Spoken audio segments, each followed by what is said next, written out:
여러분 솔직히 말해볼까요? 지금 여러분이 집 못 사는 진짜 이유가 뭡니까? 돈이 없어서? 아닙니다. 겁이 많고 눈이 높아서입니다. 썸네일 보고 그런 생각 하셨을 거예요. 아, 요새 아파트 너무 비싸고 나 돈도 없는데 그래서 지금 어디를 사라는 거야? 결론부터 받고 시작하겠습니다. 지금 바로 서울에 20, 30년 된 못난이 아파트 들여다보시면 여러분 살 수 있습니다. 또 평촌이랑 분당에 리모델링 얘기 나오는데 잘 안 되는 복도식 아파트도 보실 수 있어요. 오늘 영상은 집값 오르니까 빨리 사세요 같은 뻔한 소리는 안 할게요. 왜 지금 못난이를 사야 하는지, 그 못난이를 사면은 어떻게 부자가 될 수 있는지, 그리고 제가 지금 만약 6에서 9억짜리 아파트 추천해야 된다면 어떤 곳을 이야기할지 제 장바구니, 제 엑셀 파일 열어서 그대로 보여드리겠습니다. 지금 이 영상 끄시면 나중에 더 큰 상승이 왔을 때 그때 그 작은 썩은 아파트라도 살걸 하고 땅을 치고 후회하게 되실 겁니다. 오늘 영상에서 궁금한 거 질문 남겨주시고요. 지금 시간이 없습니다. 바로 시작하죠. 오늘 이야기가 평소 제 영상을 보시는 분들께는 꽤나 낯설 거예요. 제가 소심자잖아요. 그래서 저는 항상 조심스럽게 이야기를 해왔거든요. 근데 제가 시간이 없다고 보채고 있고 꼭 지금 사야 된다고 말씀을 드리고 있어요. 심지어 저는 부동산은 서열제라고 이야기하면서 정말 좋은 물건이 아니면 사지 말라고 말씀드렸는데요. 지금은 이제 썩은 못난이 아파트까지 보라고 이야기를 하고 있거든요. 제가 왜 이렇게 이야기하는지는 느낌 때문이 아니고 데이터 때문입니다. 세 가지 이유가 있어요. 우선 서울 입주 물량은 이미 전멸했습니다. 이건 이미 아실 거예요.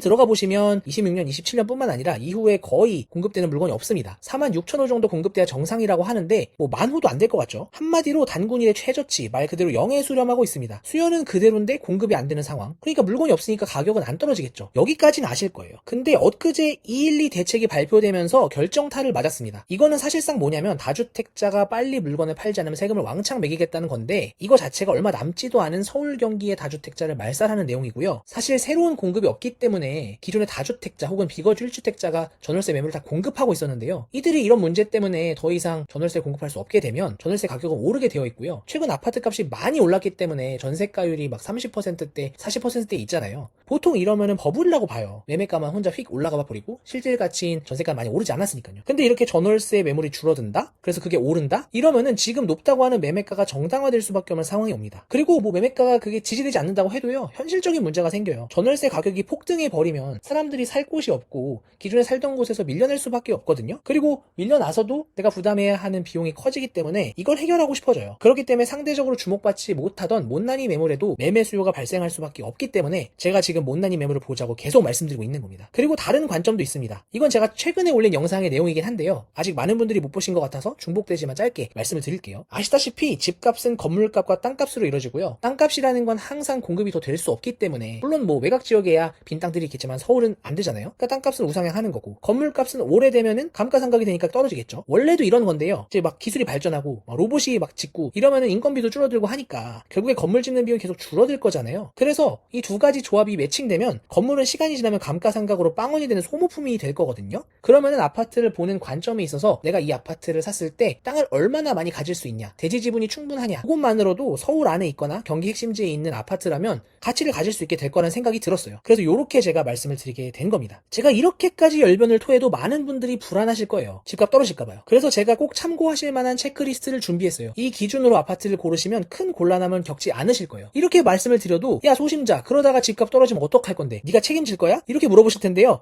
솔직히 말씀드립니다. 저도 무섭긴 해요. 저 뼛속까지 소심한 사람이고요. 앞으로 경제가 어떻게 될지, 금리가 어떻게 될지 사실 저도 몰라요. 집값? 일시적으로 조정받을 수도 있을 겁니다. 그래서 제가 오늘 말씀드리는 겁니다. 아무거나 사면 안 된다고요. 그래서 체크리스트를 준비한 거라고요. 만약 집값이 떨어진다면 가장 먼저 폭락하는 건 입지 안 좋은 외곽에 거품 낀 신축일 거예요. 그래서 그것부터 일단 걸으시고요. 제가 가져온 안전마진 3원칙에 맞는 곳들을 찾아보시면 얘네들은 이미 거품이 다 빠져서 바닥을 기고 있고 건물값이 아니라 땅값으로 버티는 곳들이라 시장이 흔들려도 하방이 꽉 막혀있다고 자신있게 말씀드릴 수 있습니다. 떨어져도 덜 떨어지고 오를 땐 제일 먼저 오를 방공호 같은 곳, 요 세 가지 기준을 통해서 함께 찾아보시죠. 첫 번째 조건은 전고점 대비 20에서 25% 이상 빠진 곳입니다. 제가 이 직전 상황까지는 아직도 가격이 올라오지 못한 단지는 보면 안 된다라고 말씀을 드렸지만요. 지금은 온기가 더 많이 퍼져 있는 상황이라고 저는 생각을 하거든요. 특히나 네이버 부동산 기준으로 이렇게 표현되는 실거래가가 안 찍혀있는 곳들은 토허제 때문에 지금 실제로 거래가 됐지만 가격이 찍히지 않았을 수도 있어요. 그래서 일단 네이버 부동산에서 이런 것들을 먼저 필터링 하신 다음에 이곳들에 가서 실제 상황을 들여다보시면 좋은 곳들을 찾을 수 있습니다. 두 번째는 하급지 신축보다 싸진 가격 역전이 일어난 곳을 확인해야 됩니다. 급지상 분명히 하나 더 위에 있는데 못난이라서 가격이 좀 싼 곳들이 있거든요. 이런 곳들의 반전이 있을 겁니다. 세 번째는 못난이라도 상급지의 꼬리를 잡을 수 있으면 잡아야 됩니다. 예를 들면 기존에는 1층 같은 거 웬만하면 보지 말라고 말씀을 드렸는데요. 왜냐면 얘네들 팔기가 어렵기 때문이죠. 가격을 낮춘다고 해도 환금성이 떨어지니까요. 하지만 지금은 그냥 그 위에 있는 같은 급지에 있지만 더 조건이 좋은 물건의 가격을 상승장에서 잘 따라갈 수밖에 없을 거기 때문에 지금 잡아서 이 상승세를 같이 즐기면 크게 문제가 없다고 봅니다. 네 번째, 비슷한 조건이면 투자자가 많은 단지는 걸러야 합니다. 사실상 제 영업 비밀인데요. 비슷한 입지에 A단지와 B단지가 있는데 둘 중에 하나가 투자자, 그러니까 갭투자 비중이 높았던 단지라면, 그래서 다주택자가 있을 확률이 높은 곳이라면 가격이 떨어질 확률이 매우 높습니다. 특히나 212 대책 때문에 데드라인에 쫓겨서 던지는 금매가 분명히 있을 거거든요. 얘네를 찾는 게 좋아요. 하지만 얘네를 탑다운으로 찾기는 어렵고요. 비슷한 조건의 단지가 있을 때 걔네의 상황을 추적해보는 건 가능합니다. 그 방법 말씀드릴게요. 아실 앱을 키시고요. 메인 메뉴에서 갭투자 메뉴를 클릭을 하세요. 바로 넘어가면 우측 화면이 나오고요. 서울 지정하고 아파트 랭킹 넘어가서 관심 있는 아파트를 찾아보세요. 최근 3년간 갭투자가 많았는지를 한번 확인을 해보시면 그 단지들 중에 피눈물 흘리면서 초금매가 숨어있을 확률이 굉장히 높습니다. 요거를 줍는 작전으로 이번에 갔으면 좋겠습니다. 그래서 썸네일에서 얘기한 이곳을 사라는 그 이곳이 어디냐, 어떤 동네와 어느 단지를 보면 좋겠냐 궁금해하실 텐데요. 빠르게 제가 추천을 해드릴게요. 일단 서울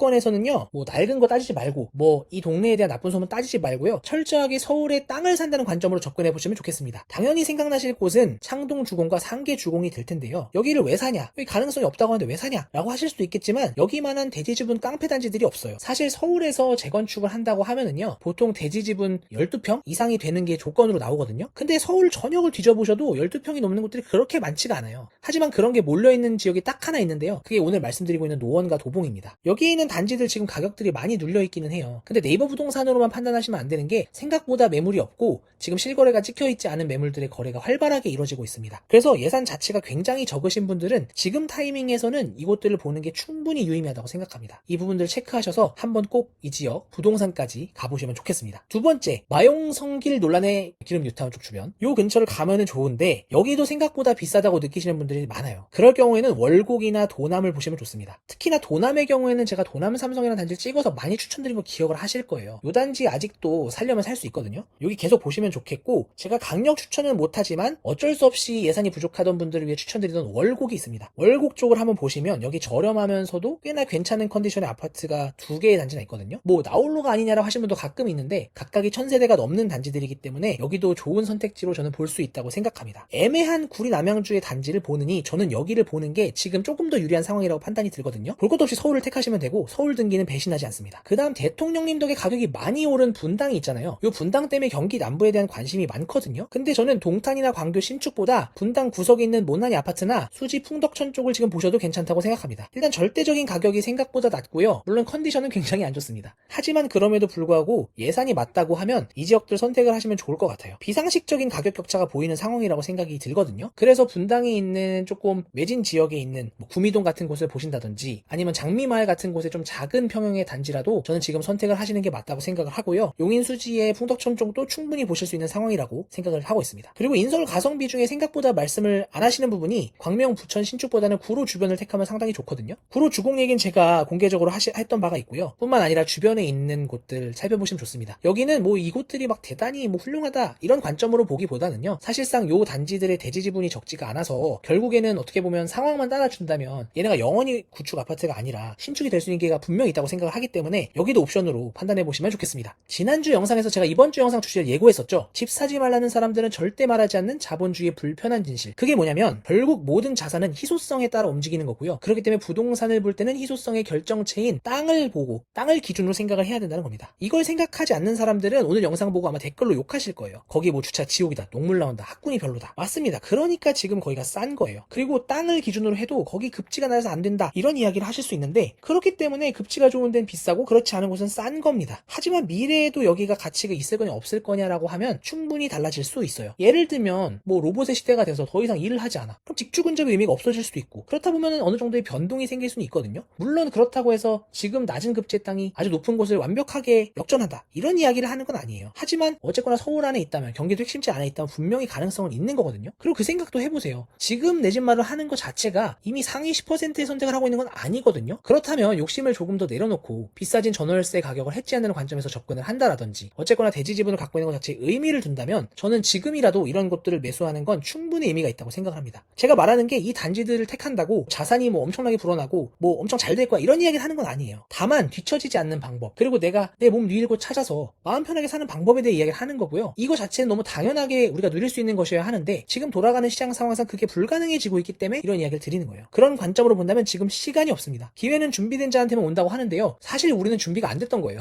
그래서 지금 이런 선택이라도 차선책이라도 택해야 된다는 생각입니다. 이 관점에 동의를 하신다면 고정 댓글을 확인해 보세요. 지금이라도 어떻게 하면 좋을지 제가 같이 고민해 드릴 수 있는 방법을 거기 올려두도록 하겠습니다. 지금까지 내 집 마련 소심자였고요. 오늘 내용이 도움되셨다면 구독, 좋아요, 하입 부탁드리겠습니다. 감사합니다.